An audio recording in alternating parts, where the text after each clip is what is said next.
ya. Ya, kemarin kami baru dari Jakarta ke Bandung.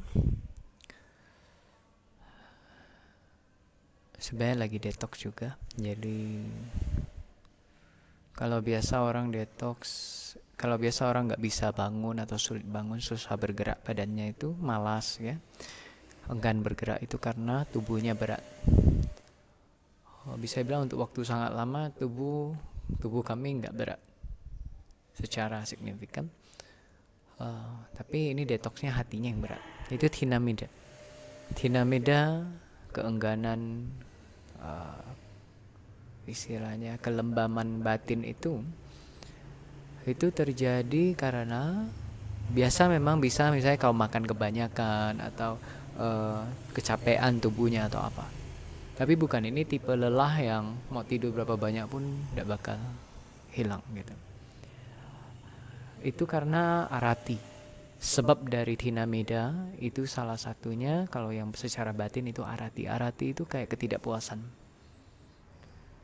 Nah, tidak puas karena kayak dalam kehidupan sebagai manusia, kalau tidak bisa berbuat baik, itu sangat, jadi kayak luar biasa hampa. Kehidupan manusia tuh udah sangat hampa dari kebahagiaan, apalagi bahkan bila dibandingkan kehidupan dewa pohon, dewa bumi, boro-boro dewa yang alam atas gitu. Jadi satu-satunya yang merupakan permata yang gemilang dalam kehidupan sebagai manusia, kesempatan berbuat baik yang spesial. Tapi kalau untuk berbuat baik itu bisa ada banyak halangan atau banyak bahaya. Kadang hati yang belum cukup kuat untuk menahan efek samping yang seperti itu, dia bisa jadi kayak, aduh, mau berbuat baik. Kalau susahnya, kalau halangannya masih mudah diatasi, oke lah. Tapi kalau kayak ancamannya terlalu besar ya, itu jadi kayak enggan melakukan. Tapi kalau nggak melakukan kebaikan itu jadi kayak hampa gitu. Akibatnya kayak, makanya 2 video terakhir itu sebenarnya yang apa judulnya ya? Melampaui jerat pertempuran. Apa? Yang melindungi kemurnian ajaran Tathagata itu ya paling ini. Sama yang satu sebelumnya, melampaui jerat pertempuran ya. Nah, 2 video itu pertama kami buat apa ya? Unlisted ya. Tapi kalau ada link bisa tonton. Tapi akhirnya buat private. Karena pertama kayaknya sih udah public. Tapi ya karma baik belum cukup untuk setting protection, untuk perlindungan. Karena kami sangat ingin pencapaian arahata sesegera mungkin, secepat mungkin, senyaman mungkin.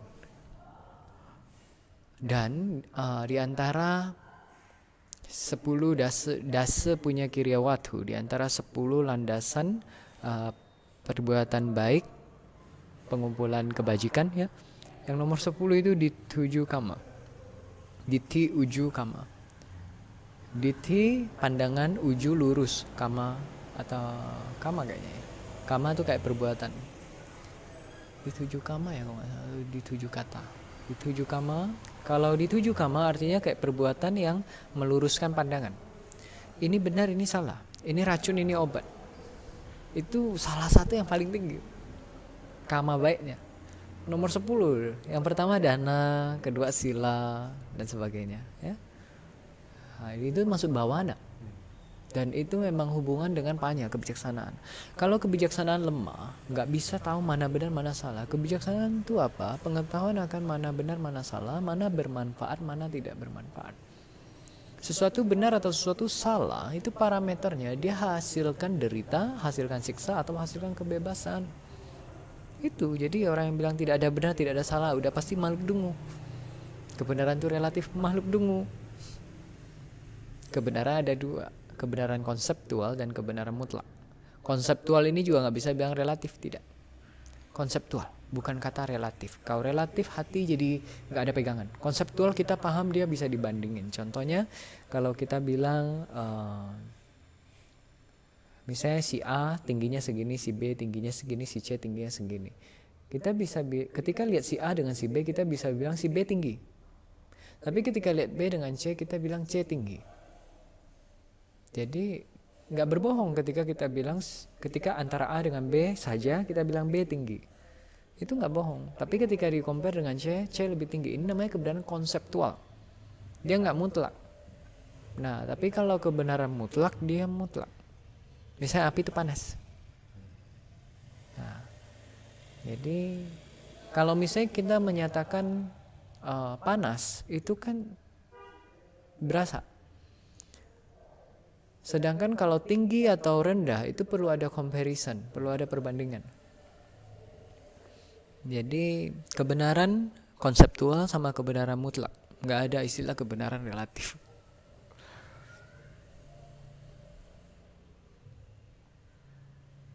Sehingga kalau seorang bisa, ya saya kan orangnya sangat mau cepat, tapi juga mau nyaman. Salah satu hobi kami ya membebaskan orang dari aneka belenggu ya. Karena itu sinkron sekali, selaras sekali kekuatan kamanya dengan pembebasan kita dari samsara ini, dari 10 sangyojana, dasa sangyojana, 10 belenggu itu. Yang menyebabkan kita terbelenggu di level putujana atau makhluk awam. Bukan sotapana, sakadagami, anagami, araha. Tujuannya araha. Jangan bangga jadi yang 3 pertama karena masih terbelenggu sebagian. Kalau terbelenggu artinya apa? Masih budak. Belum benar-benar bebas, belum jadi tuan. Nah, araha itu makanya disebut tuan, tuan kehidupan. Tujuan kehidupan itu bukan untuk jadi budak nasib, tapi untuk jadi tuan.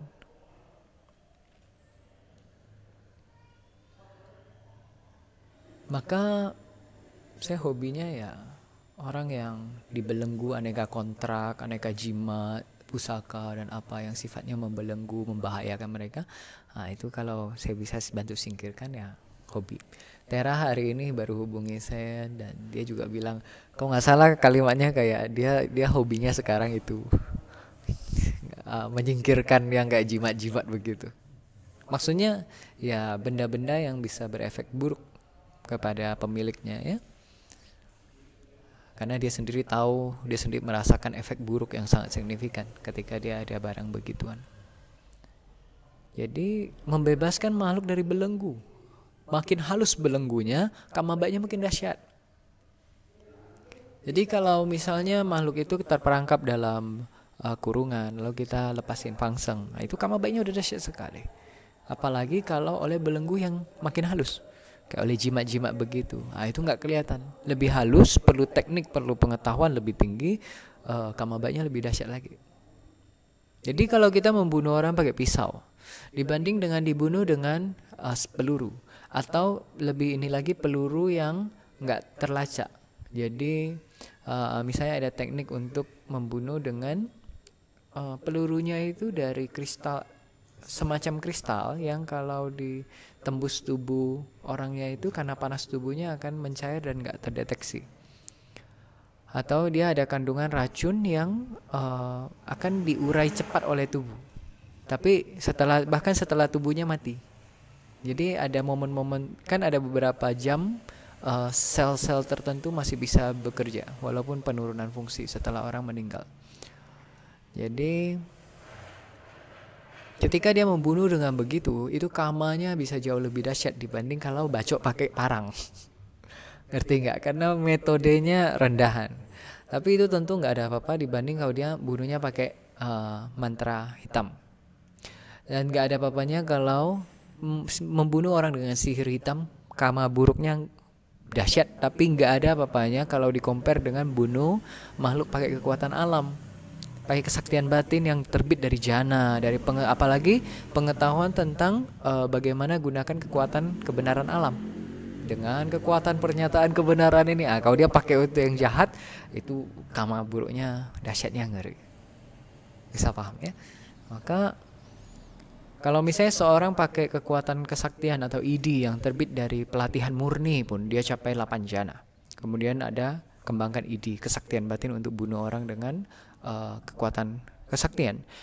Sebegitu dia membunuh, semua kesaktiannya hilang. Kesaktiannya untuk membunuh itu hilang seketika. Jadi, tapi kalau dia pakai kekuatan pernyataan kebenaran agak beda. Makanya kalau level metode yang dipakai untuk melakukan kejahatan itu makin halus, makin tinggi, makin spesial, makin gak terlacak, itu karma buruknya makin dahsyat. Jadi kalau misalnya kayak yang Nagasaki, Hiroshima, bunuh pakai bom atom, misalnya 100.000 orang, itu karma buruknya dahsyat sekali, tapi masih gak ada apa-apa dibanding kalau bunuh pakai misalnya senjata biologi. Misalnya virus flu, lalu yang mati katakanlah 1.000 orang, ini karma buruk bisa jauh lebih dahsyat dibanding bunuh pakai bom atom. Karena itu kan kasar gitu. Sedangkan yang ini bisa lebih halus, tekniknya lebih skillful ya. Nah itu.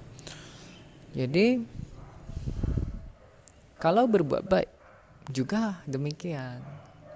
Maka kalau misalnya kita dana 100.000 gunung dari emas kepada Sangga, kepada Buddha, itu karma baiknya bisa, itu karma baik udah ndak kebayang ya. Tapi dibandingkan kalau seorang dia puasa, dia hari itu puasa, tidak makan, tidak minum, tapi butter ya bisa ya, puasa benar misalnya 1 hari, tapi dia danakan 1/3 butir beras kepada 1/3 butir nasi kepada Buddha. Karma baik ini bisa lebih dahsyat dibanding hari biasa danain 100.000 gunung emas. Kenapa? Karena ya kalau dijelasin karenanya panjang ya. Istilahnya singkatnya itu samika dana ya. Apa yang didanakan, kualitas atau kuantitasnya lebih besar daripada yang digunakan sendiri. Dan ketika kita tidak makan, tidak minum hari itu, apapun yang kita danakan sekecil apapun jadi dahsyat. Kenapa? Karena perbedaan antara tidak menggunakan dan menggunakan sedikit itu beda. Ngerti ya? Nah, itu mahadaya. Maka ketika puasa, ketika Anda latih puasa benar berdasar ilmu elemen, itu jangan terhipnotis, jangan keracunan konsep umum.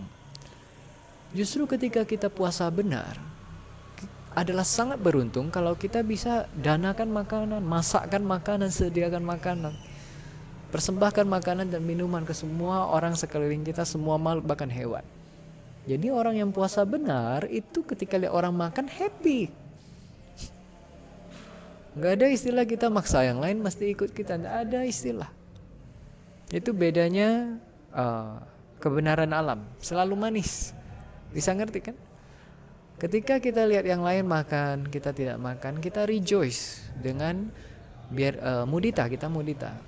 Karena kita perlu paham di sepanjang samsara ini untuk dapat makanan tuh nggak mudah, apalagi makanan yang layak makan ya. Kayak di alam setan itu, aduh.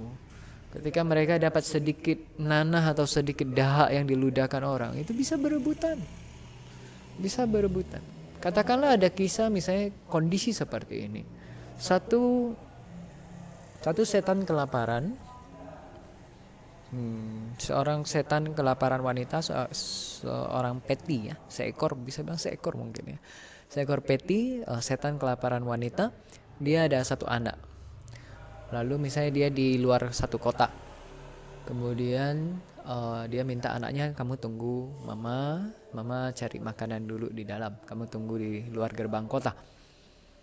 Kemudian waktu berlalu, si setan kelaparan itu nangis. Lalu ada orang yang mampu lihat, tanya, kenapa kamu nangis? Saya tunggu mama saya lama sekali. Udah berapa lama kamu tunggu? Udah 70 tahun. 70 tahun tunggu ya. Lalu setan wanitanya akhirnya orang ini, anak itu bilang kayak, kalau kamu ke dalam tolong bantu saya cari mama, saya kasih tahu saya udah tunggu 70 tahun. Ketika orang itu masuk ke kota, akhirnya memang ketemu setan wanita itu, mamanya. Kemudian dikasih tahu, anakmu nunggu di luar. Lalu si setan itu nangis. Itu udah 70 tahun saya nggak bisa ketemu makanan. Dan kalau kau nggak salah, kayak setiap dia ngambil makanan atau apa, jadi arang, bukan arang, bara yang merah nyala gitu, kayak masih terbakar gitu. Atau kalau nggak jadi abu, jadi nggak bisa dimakan. Kenapa? Ini karena nggak ada backup kekuatan dana. Jadi bisa paham nggak? Semua di samsara ini itu sangkata dhatu, elemen berkondisi. Artinya semua tuh ada biayanya, ada biaya eksistensi. Jadi kalau misalnya misalnya baju ini nggak hilang kan? Dia kayaknya konstan begini. Oleh mata yang nggak ngerti, ini kayaknya konstan begini. Enggak, dia ini muncul lenyap. Ada biaya maintenance-nya. Karena dulu saya pernah dana pakaian misalnya. Makanya masih eksis kayak gini. Kalau kama baik saya dana pakaian itu lenyap, atau dana apapun itu lenyap yang bisa untuk support eksistensi pakaian, ini seketika lenyap. Di depan mata kita ini lenyap. Gitu. Demikian pula kayak ini tempat duduk ini, bangunan ini dan sebagainya. Jadi selama itu eksis, itu artinya ada maintenance cost yang masih backup. Kekuatan maintenance yang masih backup. Kalau orang kama baiknya kurang, manusia pun, itu rumah tempat dia tinggal bisa lenyap. Atau kalau tapi biasanya kalau lahir jadi manusia yang umum kita lihat itu, dia bukan lenyap seketika, tapi misalnya kena gempa, hancur, kena sambar petir, kebakar atau apa. Nah itu intinya lenyap ya. Maka kalau orang dia banyak berdana atau apa, maka propertinya itu lebih terjaga. Orang yang kayak barang mudah rusak, handphonenya rusak dan sebagainya, dicuri dan sebagainya, itu biasa karena tidak berdana, atau kama dananya habis, atau dia mencuri.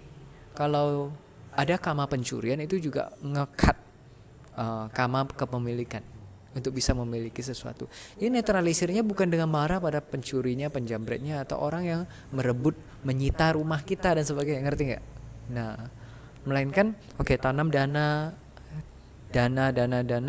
atau yang paling penting itu ambil silanya nih, adina dana weramani terutama. Kalau Anda punya masalah dengan harta, dengan kepemilikan ya, itu adina dana weramani.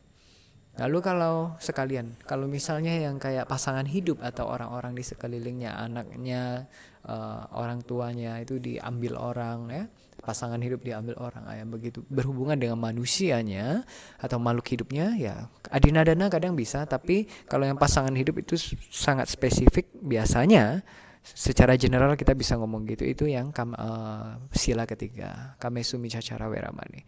Jadi kalau seorang dulu misalnya, atau bahkan sekarang, dia suka kayak gangguin pasangan orang lain ya, menggoda atau apa, kesannya kayak main-main atau iseng, itu semua ada kamanya.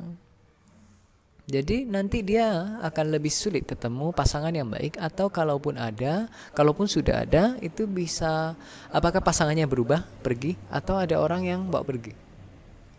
Ngerti kan? Aneka macam. Dan bukan cuma itu. Jangan pikir kama buruk yang kita lakukan pada si A ini hanya menyebabkan si A nggak suka pada kita, bukan. Kama yang nomor 3 ini, sila yang nomor 3, karena dia hubungannya dengan rasa suka tak suka kan. Kamesumi cacara weramani. Kalau kayak yang suka berzina atau ini, apalagi para dara kama, artinya para itu orang lain, dara itu istri, kama ya perbuatan dengan istri orang lain yang tidak baik. Karena ini hubungannya sangat erat dengan rasa suka tak suka, maka orang yang tidak melindungi kamesumi cacara weramani ini, penghindaran berzina, mereka tidak disukai orang, tidak disukai makhluk hidup. Walaupun orang itu nggak tahu mereka melakukan itu, apalagi kalau tahu. Ngerti nggak logika ini? Itu jadi istilahnya gini loh. Untuk lebih mudah memahami kok bisa, apa hubungannya gitu ya. Misalnya orang yang suka membunuh ular, misalnya penjual daging ular yang dia juga potong. Dia potong daging ular, dia juga makan daging ular. Ketika dia masuk hutan, ular mudah patuk. Kenapa? Dia mungkin pikir, loh ular ini gimana dia tahu gitu. Tapi ada jejak energinya, ada baunya, ada macam-macamnya yang ular itu bisa notice, ngerti?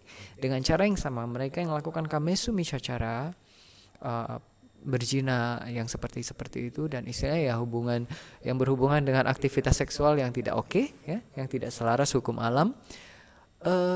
Dalam kehidupan mereka itu begitu, makhluk hidup kurang suka mereka atau bahkan membenci mereka. Walaupun nggak tahu bahwa dia melakukan itu. Kenapa? Karena jejak energinya dan sebagainya. Jadi tidak ada apapun yang kita lakukan itu tidak ada konsekuensi. efek pada elemennya ada, elemen internal eksternalnya, gross atau refine. Demikian pula seorang yang latih, kalau misalnya Anda dibenci banyak orang dan sebagainya ya, pasangan gak setia dan sebagainya, lakukan yang berlawanan. Pacatika dhamma, yang centui, pacatika, berlawanan, yang tepat berlawanan gitu, kayak panah ketemu panah jatuh. Brahmacari, latih, bukan. Brahmacharya Weramani, latih brahmacari, penghindaran abrahmacari ya. Jadi brahmacaring sama diami. Saya mengambil latihan brahmacari. Maksudnya apa? Brahmacari itu penghindaran aktivitas seksual, baik minimal secara fisik ya. Jadi baik dengan istri yang sah maupun tidak, apalagi yang tidak ya.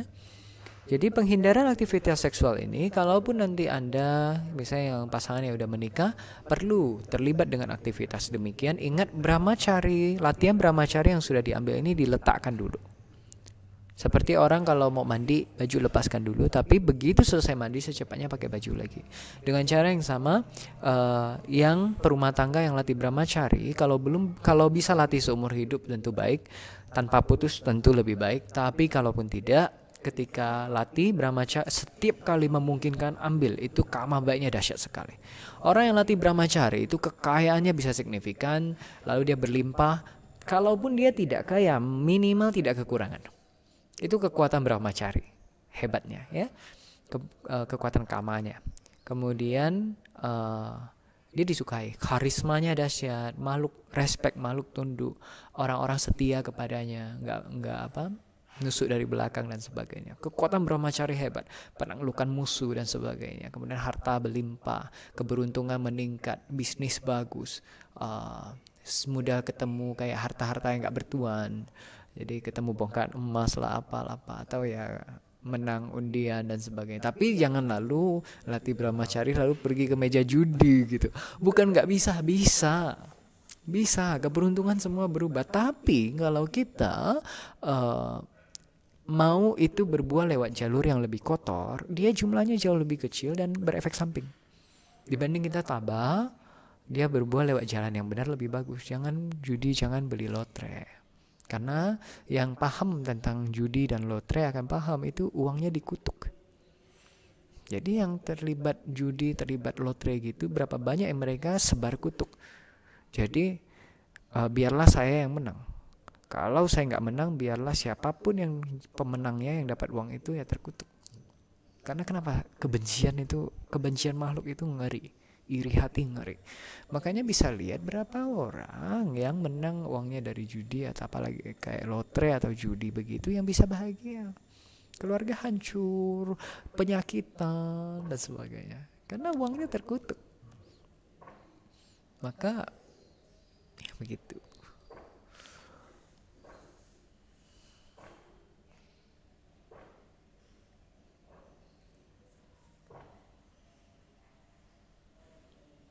Nah, jadi tadi sebenarnya ya video ini juga nggak terduga kok Anthony datang. Lalu ya udah bahas santai-santai. Mengarah pada topik yang kayaknya perlu direkam deh, ya udahlah. Jadi gini, dulu yang sangat melelahkan, ya salah satu yang sangat melelahkan kami adalah ketika ada begitu banyak pengetahuan yang berharga, kebenaran yang begitu indah, yang begitu membebaskan hati banyak orang, yang bisa membebaskan banyak makhluk, tapi kami kayak nggak diizinkan ngomong gitu loh. Itu kayak kita ada, itu kayak gua yang penuh dengan permata dan emas tuh udah di depan, dan kita bisa lihat hanya dihalangi kaca gitu. Kalau itu dihalangi batu masih mending, kita nggak lihat. Ini dihalangi kaca anti peluru. Jadi kamu bisa lihat kilauan semua permata dan ininya, tapi kamu nggak bisa kesada gitu loh. Itu siksaan batin yang cukup signifikan. Jadi dengan cara yang mirip, itu yang nyaris sepanjang hidup ini, ya terutama beberapa tahun terakhir lah, kami alami itu siksaannya kayak gitu. Kayak astaga ini harta berharga ini, tapi nggak boleh kasih tahu orang. Jadi kami beritahukan ini bukan untuk menjatuhkan yang lain, menjelekkan yang lain, bukan itu. Yang jelek udah nggak usah dijelekin, yang bagus nggak usah perbagus juga bagus. Itu udah jelek. Kami nyatakan itu jelek bukan supaya itu lebih jelek lagi, bukan. Itu memang udah jeleknya nggak ketolongan gitu loh. Cuma dengan kami nyatakan mana obat mana racun, orang yang bijak yang dengar, mereka bisa langsung, oh benar kan, pantas saya selama ini merasa itu gak benar. Misalnya kayak yang sebelumnya itu yang kita bahas, yang kami bahas tentang Tapecho Mahakaruna Dharani, kenapa itu bukan ajaran Buddha dan itu mantra kotor, ya. Di video yang perlindungan kemurnian ajaran Tathagata. Setelah video selesai, saya lupa rekam. Itu satu Jinani yang di sana itu ngomong, dia ada satu kayaknya pamannya atau saudaranya yang nanya, kamu ada baca nggak Tapecho? Lalu kalau nggak baca Tapecho gimana, kurang lebih kan? Dia bilang kalau dia nggak baca Tapecho tuh kalau nggak salah tubuh nggak enak sekali, pusing atau apa gitu. Tapi kalau baca oke. Yang mantra-mantra gitu, makanya waktu bisa lihat di perlindungan kemurnian ajaran Tathagata, waktu saya suruh siap-siap lalu saya bacakan satu mantra itu, itu kan berasa Kosugianto kayak energinya menghantam gitu, tapi nggak bisa masuk karena kan Dhamma Cakka. Kenapa? Karena kekuatan mantra itu dia sifatnya membelenggu, kayak kalau Anda jelasinnya susah, tapi kayak dia mau masuk ke subsadarmu dan kayak memilikimu, bahwa kamu milik kami gitu. Nah, ketika awal ini dapat gini, tapi istilahnya dia bukan cuma ini, kayak ada banyak energi-energi yang untuk mengacaukan, membuyarkan pikiran, membuyarkan perhatian, menyimpangkan perhatian, lalu kayak ada yang untuk membius. Jadi enggak, makanya kebanyakan makhluk kalau dia gross, ketika dia baca mantra yang begitu, dia merasa ada sensasi yang exciting atau enak atau apa, senang, ada power. Tapi sebenarnya dia akibatnya dia buka pintu. Ketika dia buka pintu, dia izinkan itu masuk dan kayak ngunci. Kayak cakranya tuh dimainkan. Kekuatan mantranya tuh gitu. Jadi para makhluk gelap itu mereka memiliki makhluk tuh gitu. Hold in their control. Nah, lalu ini akses energinya ini kan ada energi hidup mereka diserap. Lalu mereka mau makhluk itu mikir apa, itu bisa di kayak kabel bisa ditransfer. Gitu. Maka kami kan dulu juga kayak gitu, dikendalikan habis-habisan. Makanya saya sangat, ketika kita udah nikmati pembebasan secara bertahap, kita sangat harap makhluk itu bebas, karena derita dari perbudakan itu nggak kebayang, saking dahsyatnya. Waktu diperbudak tuh nggak sadar, happy malah. Kita malah mati-matian jadi kayak budak yang melindungi parasitnya, melindungi penjajahnya. Itu mengerikan sekali. Karena samsara memang gitu, memang mengerikan. Saya tidak bilang saya mau menggulingkan semua penjajahan, tidak. Saya hanya menegakkan papan tanda yang from time to time dirusak dan terkubur oleh waktu, oleh debu waktu. Nah, ini ditegakkan untuk bagi yang bijak saja. Kalau Anda merasa tidak senang dengar kami bilang ini racun, ini obat, ya udah, tidak usah nonton video, selesai, nggak usah saling hujat. Kami nggak berbicara untuk semua orang. Ilmu elemen bukan untuk semua makhluk. Ilmu elemen hanya untuk makhluk yang sudah puas, sudah jenuh, sudah muak menderita. Ilmu elemen hanya untuk makhluk yang mau bebas. Kalau yang masih mau muter-muter, mau menderita, mau coba ini, mau coba itu, terutama tunas-tunas tauge hijau yang hidup kan seharusnya nggak begitu, mereka nggak sejahat itulah, Allah kalian terlalu membesar-besarkan lah dan sebagainya. Bye-bye. Kalian bukan yang mau kami asosiasi. Ketahuilah bahwa kami sungguh tidak perlu kalian mendengar ini gitu loh. Tapi bagi makhluk bijak yang dengarkan, silakan. Kami diizinkan untuk buat video dan upload saja sudah bagus. Kenapa? Karena dana tersempurnakan ketika sudah diberikan. Begitu. Jadi ada yang nonton atau tidak, yang dapat manfaat atau tidak, itu bonus-bonus tambahan lainnya aja. Kemudian istilahnya gini, di video-video YouTube mungkin ada yang bahas tentang kayak konspirasi dan sebagainya, tapi mereka pasang ads ya, pasang iklan. Jadi kan yang nonton videonya, kalau orang banyak nonton videonya, nanti dia dapat keuntungan. Nah, jadi orang bisa doubt, orang bisa ragu, dia itu isinya tuh buat sensasi aja lah, atau benar-benar gitu loh. Ada cara bisa lihat, kami tidak akan taruh ads, tidak akan taruh iklan untuk yang YouTube, karena tujuannya memang pembebasan makhluk. Dan kayak ads gitu itu kan sangat ganggu viewers juga, makanya kami enggak. Jadi ya baca pikiran lah. Kami tantang siapapun yang bisa baca pikiran kami, baca. Tujuan kami nyebarin ini apa. Jadi tentu pikiran kami tidak murni, belum murni. Tapi minimal ada secercah harapan, biarlah makhluk bebas dari derita, biarlah makhluk bebas dari siksaan yang begitu mengerikan, dari perbudakan, dari penjajahan. Biarlah masyarakat bisa makmur, masyarakat bisa baik-baik saja. Saya tidak bilang makmur itu artinya bisa keliling dunia tiap tahun, bukan. Minimal pucau-cuan, tidak pusing apa yang dimakan, tidak pusing apa yang dipakai. Itu kemakmuran yang standar, itu standar kemakmuran. Jadi demikian, semoga yang nonton video juga bisa, ya ada sih yang sudah memang bisa memahami, kayak merasakan ketulusan kami dalam menyampaikan dia memang apa gitu loh. Jadi istilahnya ya, tapi memang ada difficult conversation, percakapan yang sulit. Dan kalau belajar ilmu elemen, seni hubungan antar manusia, the art of relationship, seni hubungan antar manusia, kualitas suatu hubungan dinilai dari how they tackle with, how they handle difficult conversation. Jadi kesehatan dari suatu hubungan, kualitas suatu hubungan itu dilihat dari bagaimana mereka bersikap pada percakapan yang sulit. Kadang berapa banyak rumah tangga hancur itu karena terlalu lama, kayak udah kita jangan bahas tentang inilah, udah kita jangan bahas tentang inilah, udah kita jangan bahas tentang inilah. Misalnya kayak tentang, terutama tentang uang, tentang finansial dan sebagainya.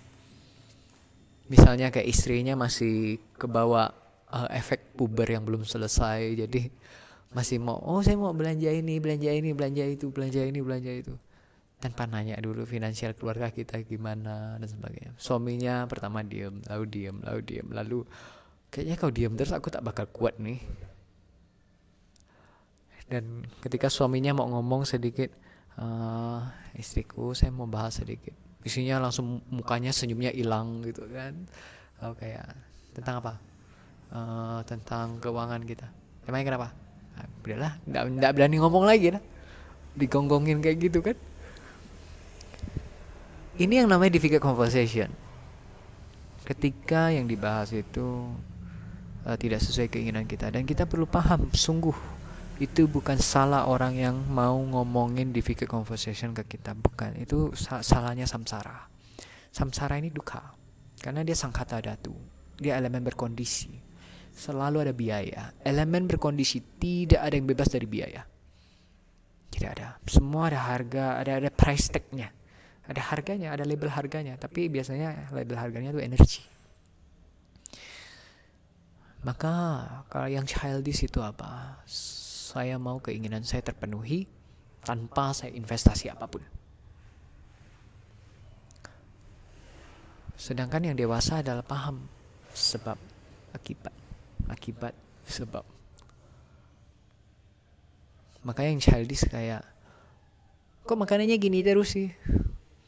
Sedangkan yang dewasa paham, untuk dapat makanan yang kayak gitu aja gak mudah. Berapa banyak ini yang perlu dilakukan untuk bisa dapat. Ngerti gak? Begitu. Beda antara makhluk childish, kekanakan, dan yang dewasa, yaitu pengetahuan akan sebab akibat. Anak kecil gak tahu tentang sebab akibat. Nasi itu dari mana? Dari rice cooker. Mereka nggak tahu hubungannya sampai ke petani dan sebagainya.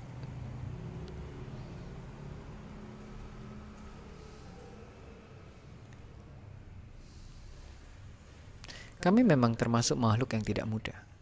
Tiap penampilan mudah. Di dalam udah sangat tidak mudah. Udah di penghujung pengembaraan. Maha tua. Makhluk-makhluk yang sudah sangat dekat dengan parinibbananya mereka itu makhluk maha tua. Tentu yang paling tua, yang paling senior ya sama-sama Buddha. Tapi ya dibandingkan dengan makhluk yang masih nggak jelas juntrungnya itu, masih nggak jelas surga ada nggak ya, neraka ada nggak ya, yang masih gitu-gitu, ya udah jauh banget lah. Itu masih tunas tauge sekali. Kalau kami bukan hanya tentang surga dan neraka, itu udah fix ada. Ini udah tentang bagaimana untuk bebas dari mereka, melampaui bumi, neraka, surga. Bukan untuk bagaimana ya cara masuk. Oke, oh ternyata surga ada, bagaimana ya untuk masuk surga. Bukan itu lagi. Dari sebelum ke Bandung, ke Jakarta yang kali ini, waktu masih di Bandung ini, sebelum ke Jakarta itu ada cara tesnya sebenarnya, tapi ya nggak ini. Bisa kami nyatakan bahwa karma baik kami untuk lahir dengan lancar ke Tusita itu udah cukup. Karena ketika kami lakukan sesuatu dan istilahnya pengundangan keretanya grup dewa yang bawa kereta sudah ada, cuma belum lancar datang karena dihalangin. Karena kalau udah datang kan bisa pergi dengan nyaman. Tapi minimal terketahui bahwa oke, kereta udah bisa dibawa, berarti ya karma baiknya udah oke. Kenapa? Karena kalau karma baiknya nggak cukup, itu nggak dibawain kereta. Ya mati lahir di sana gitu. Tapi yang kau sampai dijemput, nah kamanya lumayan. Dan nggak kaget sih dengan segala dana, segala perjuangan begini bisa dapat, juga nggak heran gitu loh. Jadi bukan lagi ditentang surga neraka ada nggak ya, kebaikan ada gunanya nggak ya, bukan itu lagi. Level yang berikutnya adalah oh ternyata surga ada, neraka ada, bagaimana supaya kita bebas dari neraka, gimana supaya masuk surga. Bukan tentang ini lagi, melainkan aduh surga neraka itu nggak kekal ternyata ya, gimana untuk bebas dari bahkan mereka. Nah kami di level 3 ini. Kenapa kami ngomongin Tusita? Karena tujuannya arah, tidak lahir lagi terbaik. Tapi memang kehidupan di alam manusia itu unbearable. Apalagi kalau dari alam surga itu, alam manusia itu unbearable. Bahkan kehidupan sebagai cakrawati itu siksaan dahsyat. Cuma satu hal yang lebih bagus jadi cakrawati daripada jadi bahkan Saka, raja para dewa. Kenikmatannya nggak mungkin bisa compare. Tapi Saka nggak bisa buat semua manusia di 4 benua besar ini jaga Pancasila, cakrawati bisa. Nah itu. Makanya biasa cakrawati setelah mereka memerintah, karena mereka mengkondisikan semua manusia untuk minimal incline untuk jaga Pancasila, maka cakrawati setelah meninggal dengan leluasa alam dewa. Biasanya mereka bisa tawa tingsa surga tingkat 2 karena kekuatan karma baik dahsyat itu.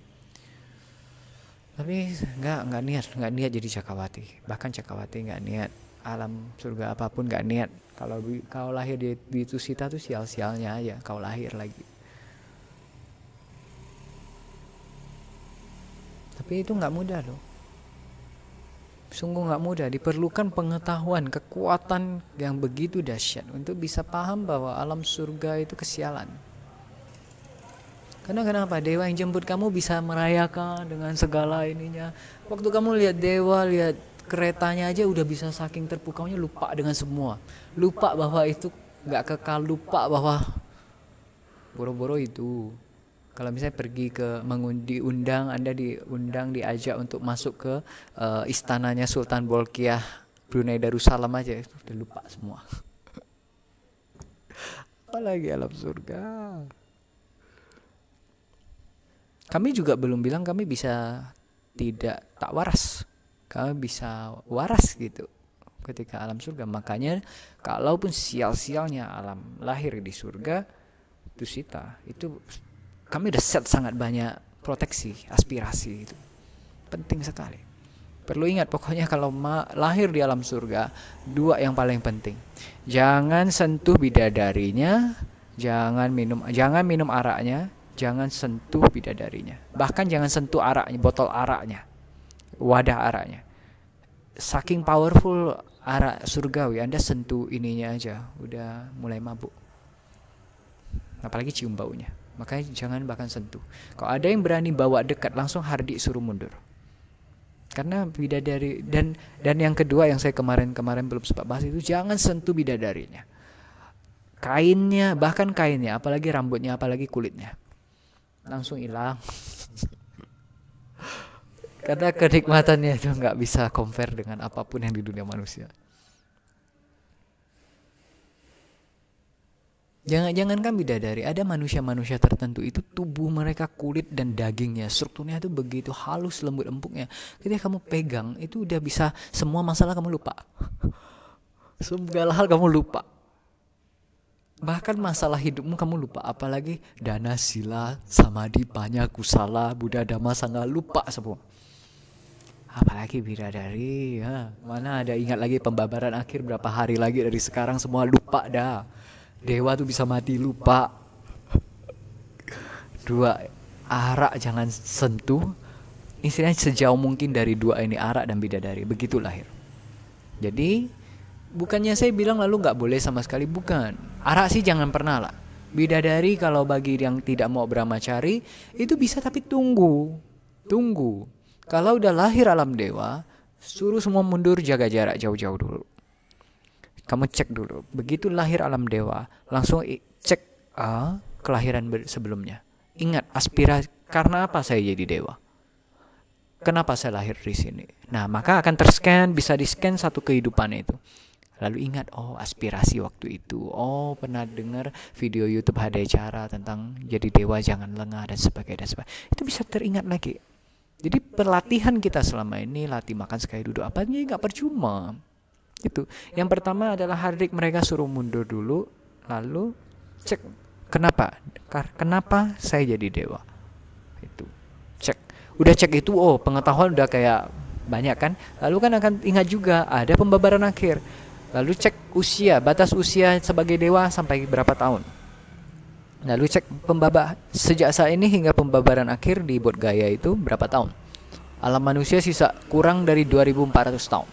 Tergantung Anda lahir alam dewa mana. Kalau lahir di Catu Maharajika itu 1 hari 1 malam di sana, 50 tahun di bumi. Berarti 2400 tahun ya sekitar dibagi 50. Berapa ratus hari ya? 500 hari. Oke, jadi nanti hitung sendiri lah, 2400 tahun bagi 50 tahun. Istilahnya jangan jet lag. Jadi sangat penting. Hanya berapa hari gitu? Ya, sekitar 50-an hari ya. Kalau di Tawatingsa 1 hari 1 malam di sana 100 tahun di bumi. Berarti cuma 20-an hari, 24, 23 hari lah. Jaga-jaga. Set intention 7 hari sebelum pembabaran akhir berdasar hari alam manusia, saya ingat lagi.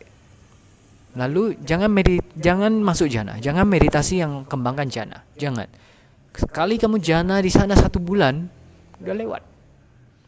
Dan kalau dewa atau Brahma jana, itu digoncang-goncang gimana pun gak bisa bangun loh. Saking hebatnya jananya. Maka jangan masuk jana dulu. Meditasi yang saya bahkan ngeri ya kalau nyarankan meditasi di kau waktu lahir lagi. Sebelum dengar pembabaran akhir, kau udah dengar pembabaran akhir mau meditasi silakan. Ngerti nggak? Karena waktunya tuh sebentar banget. Dan arak surgawi itu sekali mabuk bisa 3 minggu, 3 bulan, 4 bulan. Waktu alam dewa. Kalau saya nggak salah waktu alam dewa itu.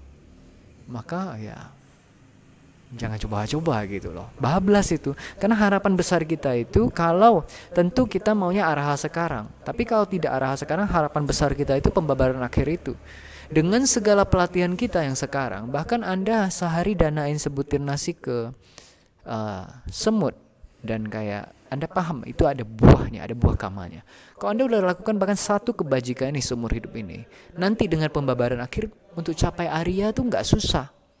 Karena udah ada benih pemahaman tentang hukum kama. Untuk capai kesucian tuh nggak susah. Apalagi yang udah latih makan sekali duduk gitu, ngerti nggak? Jadi sayang banget kalau ini bablas. Peluang kita untuk capai kesucian itu besar sekali. Kalau nggak kehidupan ini tuh sia-sianya 1 lagi. Gitu. Ngerti nggak? Oke, ini sangat layak diperjuangkan, layak diketahui. Ini pengetahuan yang penting gitu. Karena pembabaran saat itu sebagian besar makhluk nggak bisa bedain itu tuh bukan Buddha yang masih hidup. Saking hebatnya pembabarannya. Karena sama Sang Buddha kesaktiannya full, maka kalau beliau aditana misalnya nanti di pembabaran akhir dia manomaya kaya, tubuh ciptaan itu akan membabarkan sebagaimana kemampuanku membabarkan. Jadi nggak bisa dilihat perbedaan yang signifikan. Nggak bisa lihat perbedaan kalau dewanya nggak cukup bijak. Dewa yang sangat bijaksana mungkin dia bisa cek di hadewatunya. Nggak ada hadewatu. Nggak ada indria rupa. Jadi nggak ada cakundriang, sotindriang, ganindriang, elemen mata, telinga, hidung, lidah, tubuh, dan hadewatu. Elemen kesadaran tuh nggak ada. Di wujud Buddha Gotama yang di pembabaran akhir.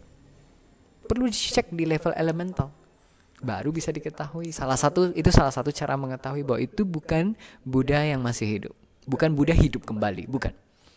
Buddha udah parinibbana, tapi kekuatannya tidak parinibbana. Nah, tapi kalau bagi sebagian besar dewa yang lihat akan, wah Buddha hidup lagi, karena kenapa nggak bisa? Mereka nyaris mustahil bagi mereka untuk tahu. Nah, kemudian makanya dengan mudah itu yang capai Arya waktu itu nggak akan kehitung jumlahnya berapa. Jadi apa yang akan terjadi nanti udah diketahui. Yang akan capai Arya itu nggak kehitung. Dan di waktu pembabaran akhir itu nggak ada manusia yang bisa mendekat di area yang sangat luas. Nggak tahu sampai berapa yojana. Manusia nggak ada saat itu yang bisa dekat. Hanya dewa. Dewa dari 10.000 cakrawala, dewa dan Brahma. Makhluk lain mungkin ada, saya nggak tahu itu kayak asura, peta, naga, mereka bisa ada atau enggak, tapi mereka nggak bakal capai kesucian. Maka hati-hati jangan sampai jatuh alam bawah, sial banget itu. Nah, maka ya ini bagusnya arahal sekarang biar nggak ada posibilitas jatuh ke sana jatuh sini. Tapi kalau sial-sialnya alam dewa, lalu itu pembabaran akhir targetnya itu. Jadi sebelum pembabaran akhir, kalau tusita berarti hanya sekitar 6 hari atau bahkan kurang, karena sehari semalam di sana 400 tahun di bumi, kurang dari 6 hari. Karena sekarang kurang dari 2400 tahun lagi, kurang dari 6 hari. Nah kemudian kalau yang lahir di tusita, begitu lahir di tusita, cari di mana Bodhisatta Meteya, di mana Bodhisatta Meteya, di mana Duttagamini, di mana Tisa sang penenun, di mana Pangeran Sali. 4 ini semua lahir di tusita. Karena ini dulu Raja Duttagamini itu Raja Sri Lanka. Nah, sampai sekarang dia masih tusita. Karena kan berapa ribu tahun bumi sana baru berapa hari. Nah, jadi asosiasi dengan makhluk-makhluk bijak ini. Karena Raja Duttagamini itu kalau nggak salah siswa utama yang mungkin utama dalam kebijaksanaan kalau nggak salah. Lalu satu lagi itu yang kayak posisi Bante Mahamoggallana untuk Buddha Meteya nanti. Jadi asosiasi dengan makhluk bijak itu. Nah, bidadari arah apa, tunggu, jangan dulu. Yang ganggu, yang meratap, merengek, masuk istana belakang. Ngerti kan? Diasingkan. Karena kalau Anda udah dana ke sangga, dana bahkan ke Buddha, apalagi udah dana ke sangga, apalagi udah latih makan sekali duduk, Anda untuk jadi penguasa setempat itu besar sekali. Jadi dewa yang punya istana, bukan jadi dewa pengikut. Ngerti nggak? Karena kebajikannya besar. Maka kalau ada bidadari yang cengeng, merengek, meratap gitu, minta security angkut pergi. Kenapa? Karena dia bisa sangat berbahaya. Nanti Anda bisa bablas itu lalu samsara lagi. Ngerti kan? Jadi ya perlu kayak bukan tega, waras. Maka kenapa lihat dari sekarang kami nge-cut orang hebat. Kalau manusia sekarang aja nggak bisa kamu cut, apalagi yang nanti. Itu semua kita latih dari sekarang gitu. Dan latihan sekecil apapun yang kita latih di alam manusia ini, kalau sial lahir lagi alam dewa, kekuatannya terbit dahsyat. Makanya kalau dari sekarang latih brahmacari walaupun sehari hanya sejentikan jari. Nanti waktu dewa, kemampuan untuk menjaga kewarasan walaupun di antara para bidadari itu lebih kuat, jauh kuat. Dibanding seumur hidup ini gak pernah latih sama sekali. Makanya brahmacari penting latih. Bagi siapapun yang mau capai arah di kehidupan ini, atau sial-sialnya lahir di Tusita baru capai nanti. Penting sekali latih brahmacari. Begitu ya.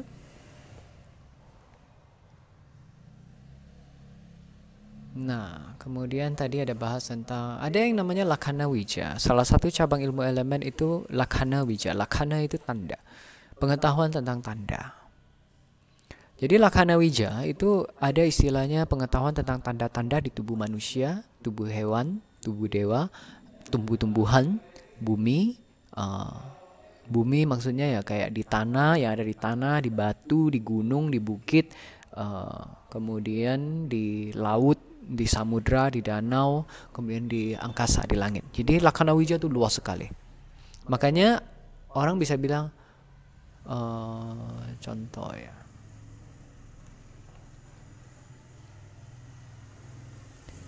yang lebih halus ya. Kalau yang lebih signifikan misalnya kayak yang Fuluso itu, yang dahinya kayak dahi lohan itu, ikan lohan yang nonjol. Nah, itu tanda umur panjang bijaksana. Nah, yang begitu-begitu. Ada impactnya. Kenapa? Karena efek elemen, manifestasi elemen. Nah, yang telinganya besar ya. Nah, itu biasa orangnya sabar, nggak terlalu pemarah, kaya, makmur, panjang umur juga ya. Tapi ini lebih kepada kekayaan, kelembutan hati. Hati lembut sejuk. Karena ini air banget. Ya. Apalagi yang pernah dengar? Tangan empuk dan berdaging itu juga tangan orang kaya, orang rezekinya bagus ya. Dan biasanya kalau yang empuk berdaging itu memang dia sulit alami kesulitan. Dia sulit kelaparan, sulit kedinginan, sulit kepanasan, sulit kehausan karena berlimpah. Kemudian jari panjang-panjang itu bagus. Itu terbit karena menghindari membunuh. Orang yang jarinya panjang-panjang biasa banyak pengikut dan pengikutnya setia. Kemudian kayak kukunya besar. Jadi kalau ini kukunya kecil ya. Ada orang kukunya panjang. Ngerti kan? Daging kukunya panjang gitu. Ping-pingnya itu panjang, bukan kukunya panjang ke depan, bukan. Area kukunya tuh luas sekali. Nah, itu juga bagus. Tanda bagus. Jadi begitu. Di manusia ada, hewan juga ada. Misalnya kayak gajah putih. Gajah putih terbaik. Dan sebagainya ya, kayak kuda yang bagus bagaimana, ada tandanya. Kalau yang belajar tentang itu bisa tahu, makanya mereka bisa pilih kuda mana bagus, kuda mana enggak. Ada cara ngetesnya, cara jalannya gimana dan sebagainya. Ayam aja ada kan, kalau yang suka kayak sabung ayam tahu ayam ini artinya bagus kalau dia ada tanda ini. Itu Lakhana. Jadi Lakhana Wija itu lengkap sekali, segala sesuatu, tentang segala sesuatu, sampai tentang kepiting. Kepiting yang bagaimana yang ini, kalau karena ada hewan tertentu ketika dimakan yang makan jadi raja. Bukan karena hanya kekuatan dari hewan itu, kamanya nggak cukup nggak bisa dapat dia. Ngerti nggak? Jadi ada kayak ayam tertentu yang kalau dimakan Anda jadi raja. Ada ayam tertentu kalau Anda makan Anda jadi Perdana Menteri. Ada ayam tertentu Anda makan Anda jadi jenderal perang. Hari itu juga. Di hari Anda makan. Kenapa? Karena elemennya refine. Elemen refine dapat yang refine. Ada yang kayak gitu. Nah, kemudian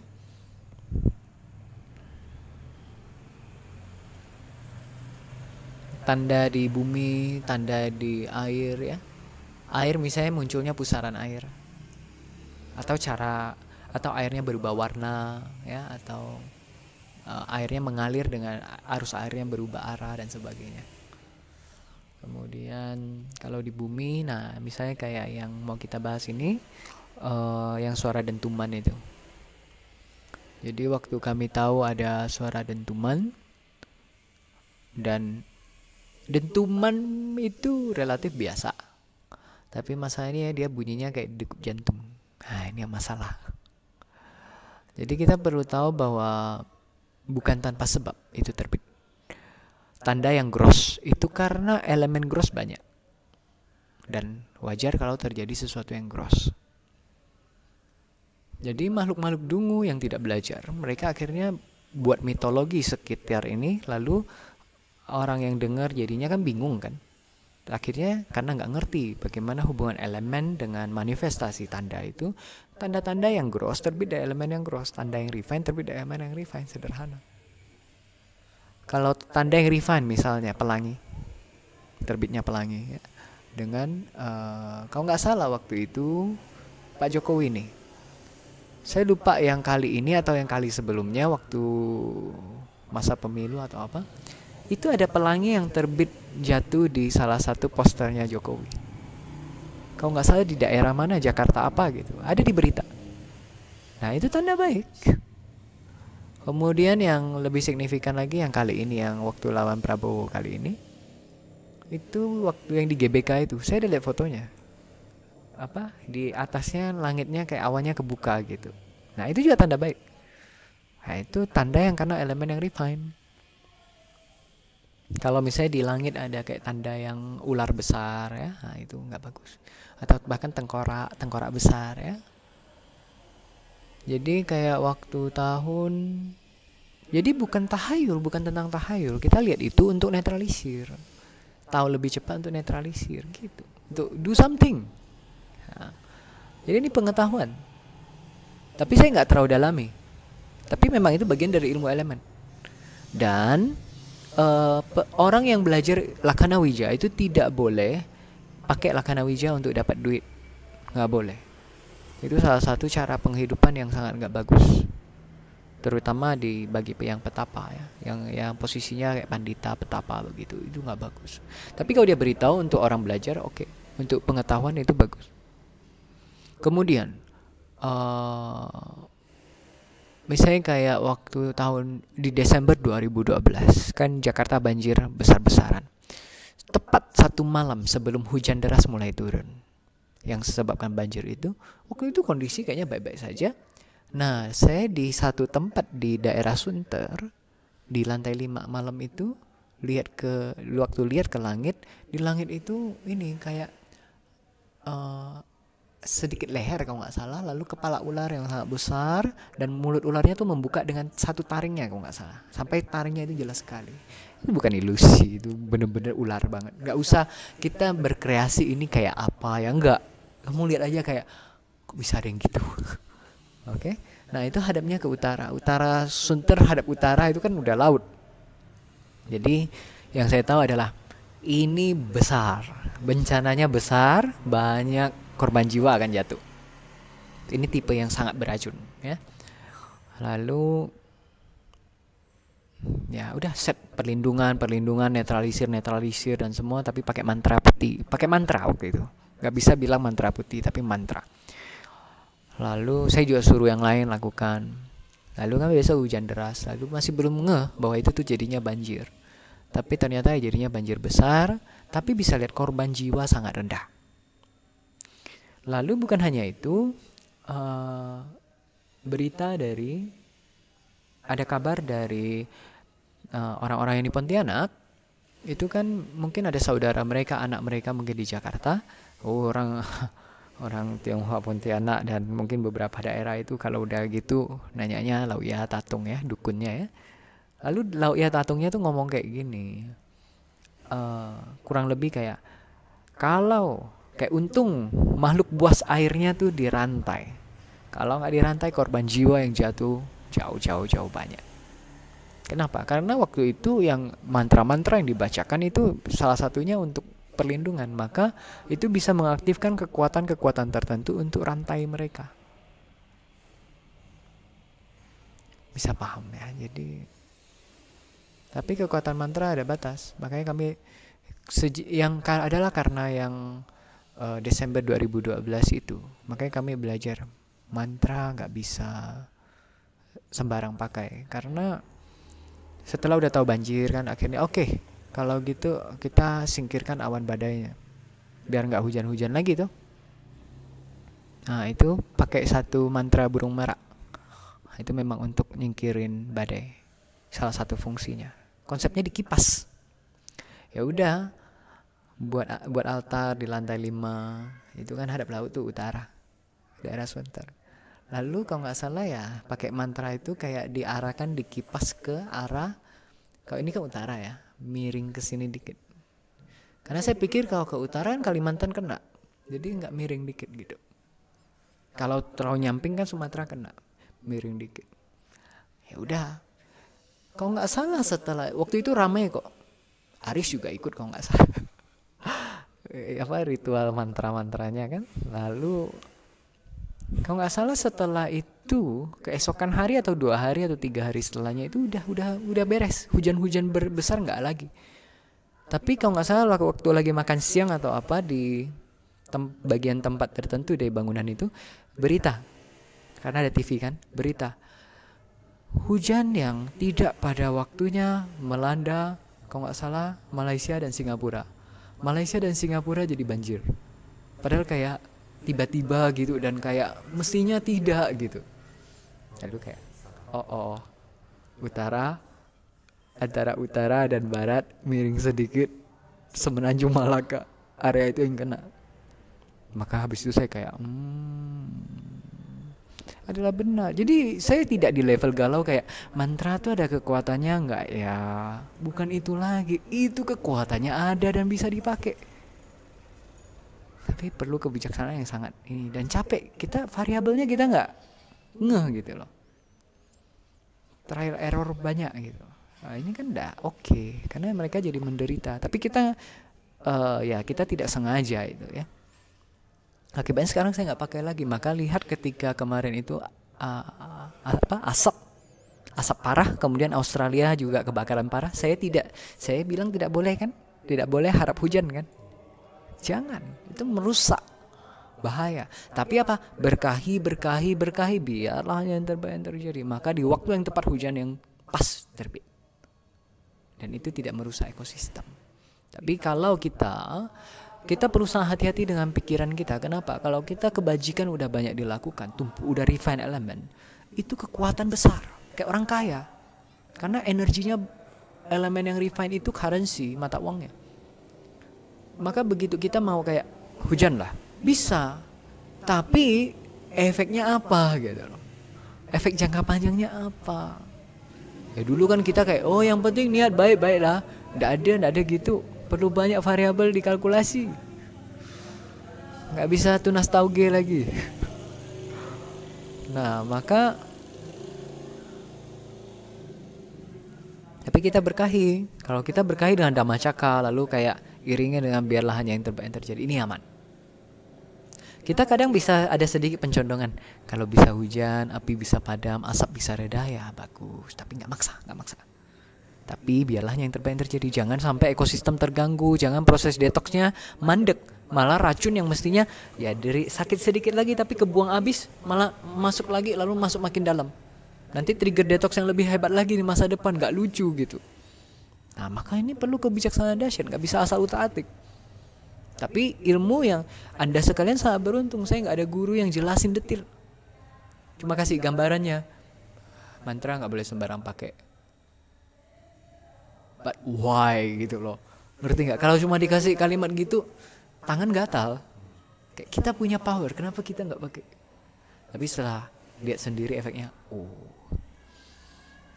ngerti kan?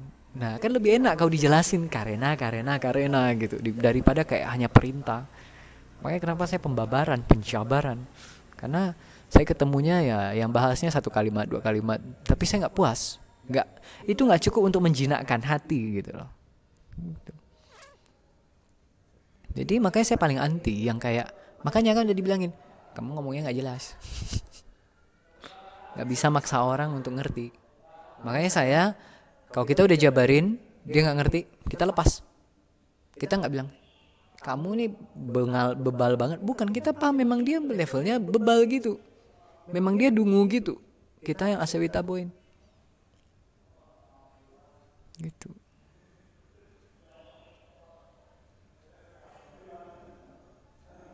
Itu ya, jadi jadi bukan juga main cocok logi, bukan. Lakkhana Wija atau pengetahuan tentang tanda itu memang ada pengetahuannya, fix. Ini artinya ini artinya ini gitu. Bukan main cocok logi. Karena ini artinya ini lalu apa? Bukan. Cocok logi itu dungu banget lah. Jadi misalnya kayak kalau yang tanda begitu ya, kayak ular, tengkorak. Nah, itu memang tanda kematian, tanda bencana besar. yang melibatkan kematian. Banyak korban jiwa jatuh. Kemudian komet. Bukan bintang berekor biasa. Orang bilang bintang berekor sama bintang jatuh beda ya. Bintang jatuh sama bintang berekor tuh beda. Komet tuh bintang berekor. Bintang jatuh tuh meteor. Meteor tertentu ada yang jadi tanda. Sebenarnya gini, semua hal yang terjadi itu tanda. Cuma ada yang terlalu kecil, menengah sama gede. Kita bahas yang gede sama menengah ke atas saja gitu. Yang terlalu kecil ya kita nggak terlalu pentingin. Jadi nggak semua meteor artinya ada apa ya? Bukan gitu. Yang tanda yang signifikan itu kamu nggak perlu kayak perhatikan. Itu udah jelas banget. Misalnya kayak yang kepala ular itu, kamu nggak kayak ini bentuknya kayak apa ya? Enggak. Kamu nggak perlu imajinasi. Itu tanda langsung jelas. Nggak buat-buat gitu. 10 orang lihat dia bilang 10 orang bilang itu ular. Nah, tengkorak juga gitu. Bukan yang resembling seperti bukan. Kemudian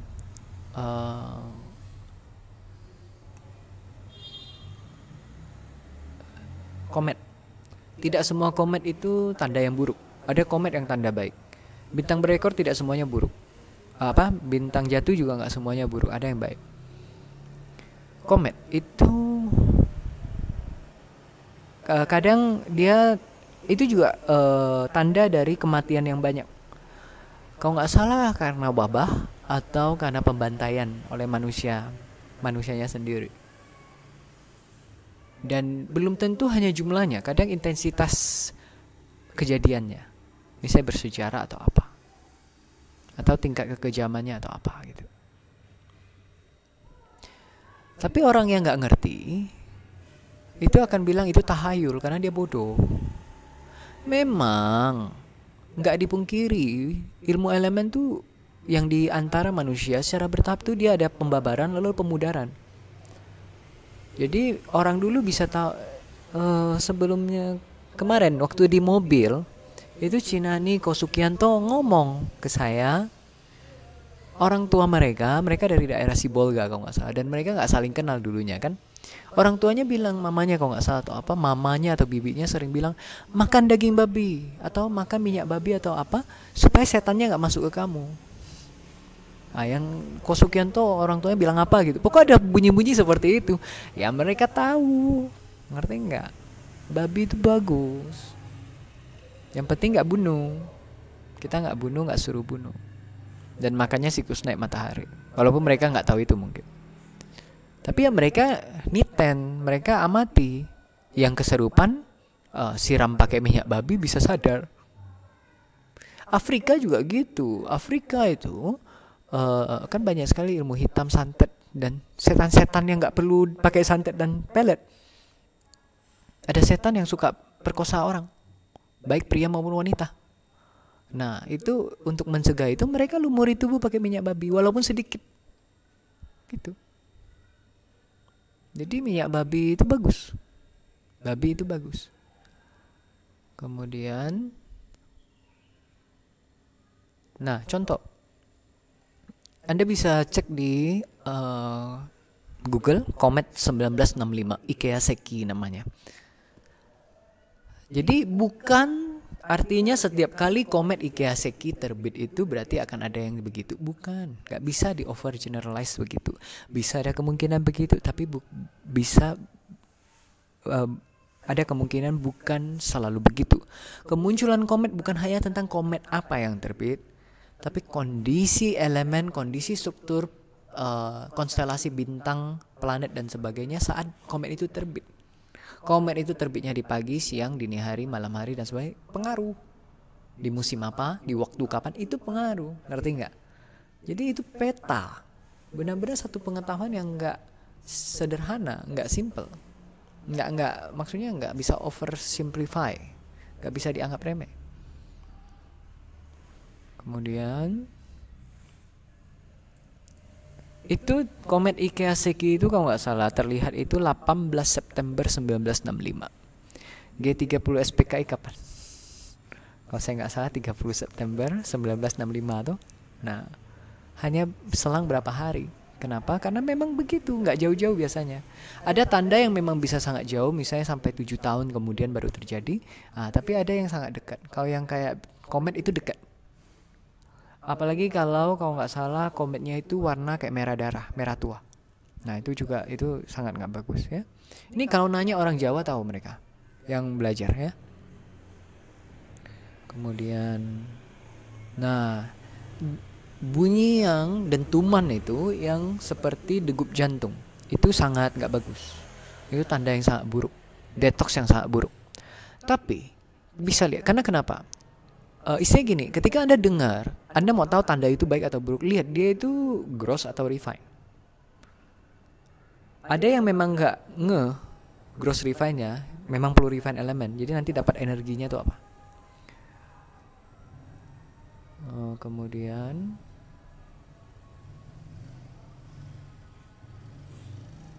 kalau degup jantung ini istilahnya itu bukan suara yang sesuai untuk terdengar, bahkan di tubuh manusia, apalagi di alam. Ngerti nggak? Artinya itu sesuatu yang sangat nggak bagus. Tapi apakah ada aspek bagusnya? Ada. Degup jantung itu kan artinya kehidupan kan. Ini detox. Jadi detox ini akan besar, tapi dia sifatnya detox, setelahnya akan bagus. Setelahnya akan bagus, tapi ya proses detoxnya bisa sangat signifikan. Dan kenapa ini sebelumnya kami nggak bahas?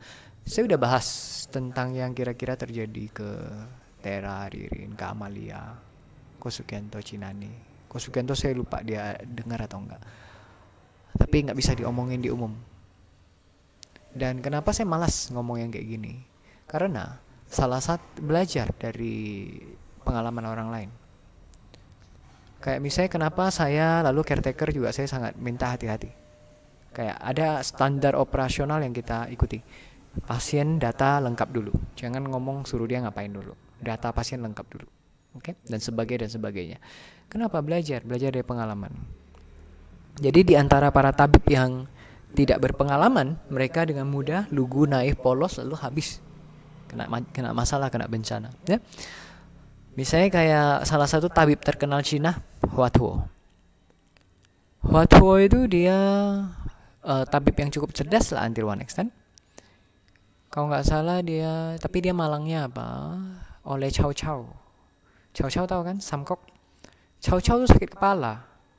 Wajar, dia kena tumor otak mungkin. Wajar bunuh begitu banyak dan dia racun kebenciannya, dendam, liciknya hebat. Wajar. Dia sakit kepala gitu, lalu si Hua Tuo bilang, oh itu mau dioperasi, mau dibuka, lalu ini, kurang cerdas. Lalu si Chow Chow kan nggak ngerti konsep gitu, kira mau membunuh, akhirnya penjarakan. Lalu dari penjarakan, ya seumur hidup lah tuh kan. Si Hua Tuo mungkin nunggu mati. Lalu dia tuliskanlah ilmu-ilmunya yang biasa dia tuliskan di bila bambu, kasih ke sipir penjara. Sipir penjara, istrinya buta huruf, wanita bodoh, wanita dungu. Yang nggak beradab gitulah. Kalau nggak salah itu musim dingin atau apa, atau mungkin dia mau masak atau apa, bila bambu itu dia bakar. Akhirnya bisa diselamatin hanya sedikit sekali. Nah, waktu mati. Nah itu banyak sudah belajar kisah banyak tabib. Makanya kalau orang kaya, apalagi pejabat yang minta, kita malah hati-hati, kita malah lihat mereka kayak bencana, kayak bahaya. Bukan malah mau menjilat, enggak. Maka itu udah banyak sekali kisah di mana orang kaya dan raja atau pejabat itu yang mematikan para tabib hebat. Udah banyak kisahnya. Nah, kamu belajar jadinya kita hati-hati sekali. Kemudian peramal. Sangat banyak peramal itu, ya peramal yang penipu memang banyak. Tapi peramal yang akhirnya dituduh penipu juga banyak. Misalnya, karena dia nggak ngerti tentang ilmu elemen, nggak ngerti tentang bagaimana masa depan tuh bisa tentatif, bisa berubah. Banyak dari bagian dari masa depan bisa berubah. Ada yang fix, ada yang, tapi sebagian besar bisa berubah. Jadi misalnya sederhana, dia lihat pesawat ini hari apa meledak di udara. Kemudian dia ngomong, lalu diliput berita, masuk koran dan apa. Akibatnya maskapai penerbangannya kan orang yang mau terbang jadi sedikit Tapi sebagian tetap mau terbang. Katakanlah jadi sisa 70% yang terbang. Lalu maskapai penerbangannya juga melakukan pengecekan lebih. Karena beban yang diangkut berkurang dan ada pengecekan berlebih, nggak jadi meledak. Karena mesinnya kerjanya nggak terlalu berat, nggak seperti sebelumnya. Mendarat dengan selamat. Lalu dibilang apa? Penipu. Padahal kalau dia nggak ngomong, itu nggak rentetan, itu nggak terjadi dan memang meledak. Ngerti nggak? Banyak yang gini. Lalu kode etik lainnya adalah kalau kayak memberitahu terutama tentang bencana, itu kalau bisa paling dihindari. Karena kenapa? Orang bisa kira tuh kamu mau karena itu salah satu cara untuk buat cult, buat sekte. Ramalkan bencana, ramalkan kiamat besar. Lalu politiknya gini, ramalkan bencana, ramalkan kiamat besar, lalu kayak hanya melaluimu atau kamu punya pengetahuan agar bisa selamat. Lalu orang akan udah mau mati kan, dia lepaslah hartanya, apanya semua kasih kamu. Lalu kalau kiamatnya nggak terjadi bilang, oh karena kekuatan kita itu terhindarkan. Kau mau buat episode berikutnya, nggak jadi 90 tahun 1991 nggak jadi kiamat, jadinya tahun 2000. Ngerti nggak? Jadi bisnis gitu. Bukan. Jadi makanya malas kadang kalau ngomongin yang gini. Nanti orang kira kita nakut-nakutin atau apa. Bukan. Ada yang namanya Lakkhana Wija, pengetahuan tentang tanda. Itu memang tanda alam yang ada makna. Tapi nggak semua tanda alam tuh perlu dimaknai. Nggak. Tapi yang ini signifikan. Ini ada, memang akan detox. Kenapa? Bisa lihat. Habis itu kan cacing banyak keluar tuh di berbagai tempat. Dan bukan cuma itu, kemarin waktu saya tinggal di Jakarta itu, temperatur udah panas sekali. Beda. Sebelumnya itu saya keringat tapi nggak segimana di Jakarta. Kemarin itu sampai Cinane juga perhatikan, saya keringatnya parah sekali. Padahal cuma di luar sebentar gitu. Nah, karena Jakarta panas sekali. Dan si Tera juga dia bilang, maka yang elemennya Riven tahu berubah, alam berubah. Dan kau ditanya ini seluas apa efek detoxnya? Yang pasti setelah tahu yang tentang dapat kabar tentang dentuman itu, memang kami dapat kabar untuk tinggalin Jakarta secepatnya. Jakarta itu satu, tapi yang kedua itu Pulau Jawa, keseluruhan Pulau Jawa. Dan yang ketiga ya Indonesia ya secara general. Detailnya apa kami nggak kasih tahu, nggak bisa kasih tahu. Tapi bait penyingkir wabah itu penting. Makanya ini masih terus bergeser.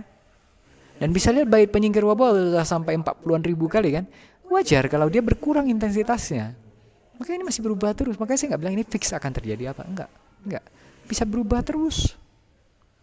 Cuma memang benar ada yang akan terjadi. Dan elemen alam udah gross. Kemarin aja udah gross. Makanya dari Jakarta begitu sampai Bandung, aduh kayak masuk surga. Kayak enak banget. Bait penyingkir wabah ya, kita coba baca beberapa kali. Sabbitiyo vivacantu sokorogo vinasatu mate bhava dvandarayo sukhi dikayuko bhava. Sabbitiyo vivacantu sokorogo vinasatu mate bhava dvandarayo sukhi dikayuko bhava.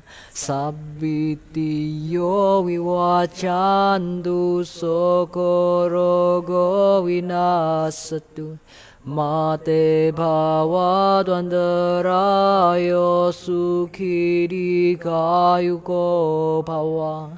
Sabbitiyo vivacantu sokorogo vinasatu mate bhava dvandarayo sukhi dikayuko bhava. Sabbitiyo vivacantu sokorogo vinasatu mate bhava dvandarayo sukhi dikayuko bhava. Sabitiyo vivacantu sokorogo vinasatu mate bhavadvantarayo sukhirigayuko bhava.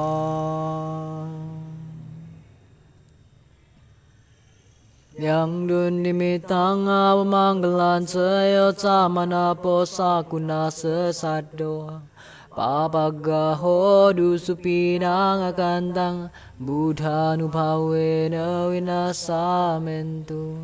Yang dunimitang awamanggalan sayo samana posakuna sesado papagaho dusupinang akantang dhammanubhavena vinasamentu.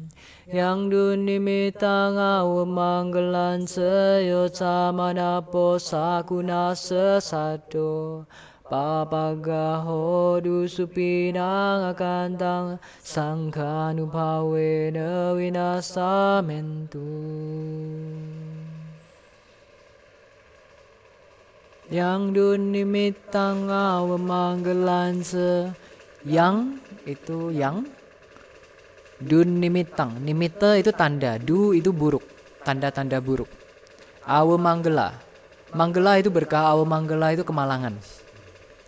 Dan yang dunimitang awamanggalan yo camana posakuna sesado yo itu dan atau juga amanapo.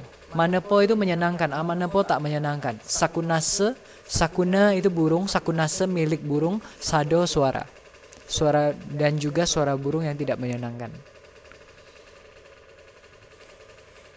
Papagaho dusupinang akantang. Papagaho papa itu buruk, jelek, jahat. Gaho itu graha. Graha itu planet. Jadi struktur konstelasi yang buruk. Dusupinang. Supina itu mimpi. Dusupina mimpi buruk. Akantang saya lupa apa. Oh saya duri atau tunggul atau apa. Buddha anubhawena. Buddha anubawa kekuatan akhiran ene melalui dengan kekuatan Buddha.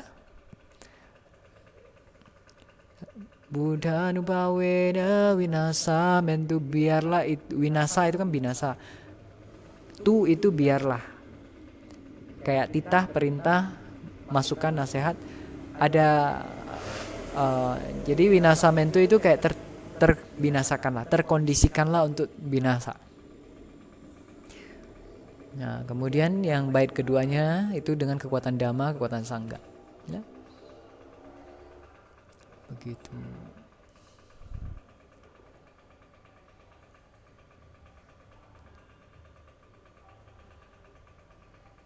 Lalu tadi kita bahas apa lagi ya? Udah ya, terutama tentang tanda-tanda itu ya.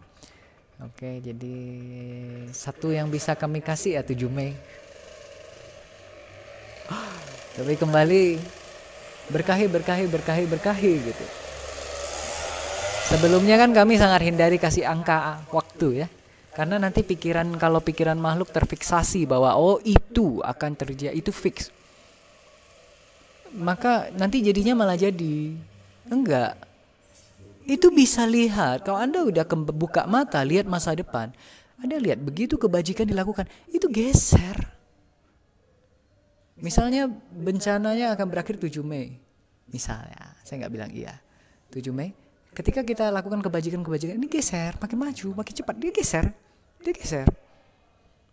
Ada yang tidak, tapi sebagian sangat besar itu geser. Yang ini tipe yang bisa geser. Itu satu. Waktu berakhirnya bencana bisa geser. Yang kedua, intensitas bencana berkurang. Misalnya kalau mestinya 100 gunung berapi meletus, jadinya 30 yang meletus, beda jauh. Korban jiwa mestinya 100.000, jadi 100, beda jauh. Gitu. Dan berkurangnya bisa beda jauh, bisa dari kayak berapa juta orang mati, sisa 3 orang mati bisa. Kadang bisa begitu, tergantung makanya. Makanya kami semangati bacain bait penyingkir wabah. Itu bagus. Kenapa? Sabitiyo wiwajandu. Iti itu artinya bencana atau wabah. Bisa dua makna itu, bencana atau wabah. Kemudian sokorogo winasetu, kayak tertiadakanlah segala bencana, segala wabah.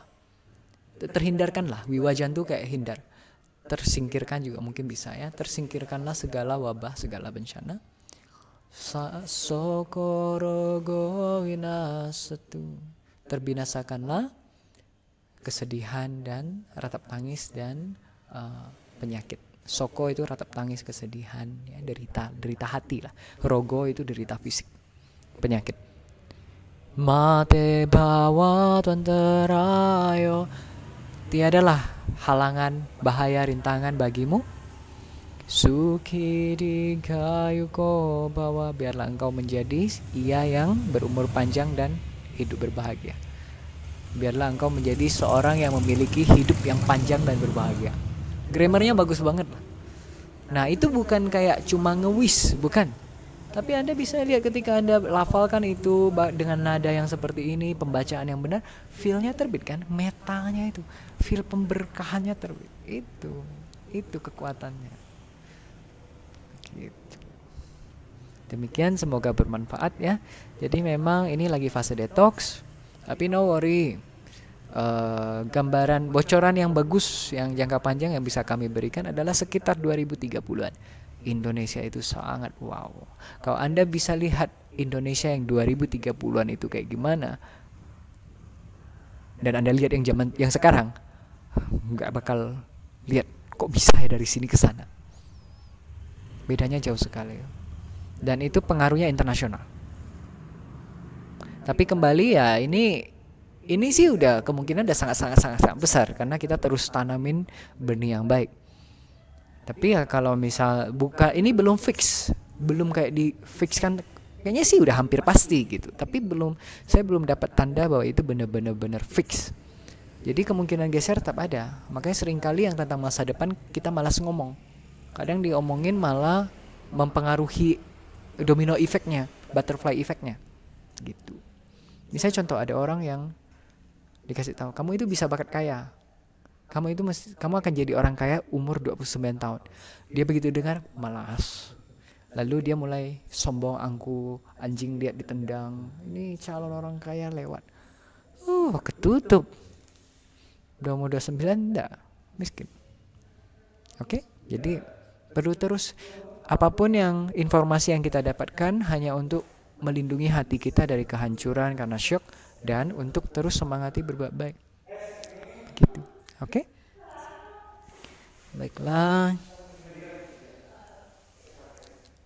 Bait penyingkir wabah, kemudian penasehat FPM, formula penasehatan makhluk, FPB, formula penyingkir bencana, hanya bagian akhirnya ya. Sabitiyo wiwajandu sokorogo winasetu, mate bawa tuanterayo suki digayuko bawa. Sabitiyo wiwajandu sokorogo winasetu, mate bawa tuanterayo suki digayuko bawa. Sabitiyo wiwajandu sokorogo winasetu, mate bawa tuanterayo suki digayuko bawa. 众生虽苦，诸恶莫作，恶极苦根，乐由善生。众生虽苦，诸恶莫作，恶极苦根，乐由善生。众生虽苦，诸恶莫作，恶极苦根，乐由善生。Semua makhluk walaupun menderita segala kejahatan janganlah dilakukan. Kejahatan akar segala derita, kebahagiaan terbit dari kebajikan. Etena saco ajena Udhangado cedirian sesamanda cakwalesu ajitage parinibbana paryantang antarayo asesatu marjayo winasatu Jaya Siddhi Bhavantu me Jaya Siddhi Bhavantu te Sabbe satta bhavantu sukhitata Sabbe satta bhavantu sukhitata Sabbe satta bhavantu sukhitata. Biarlah semua makhluk hidup berbahagia. Saru, saru, saru.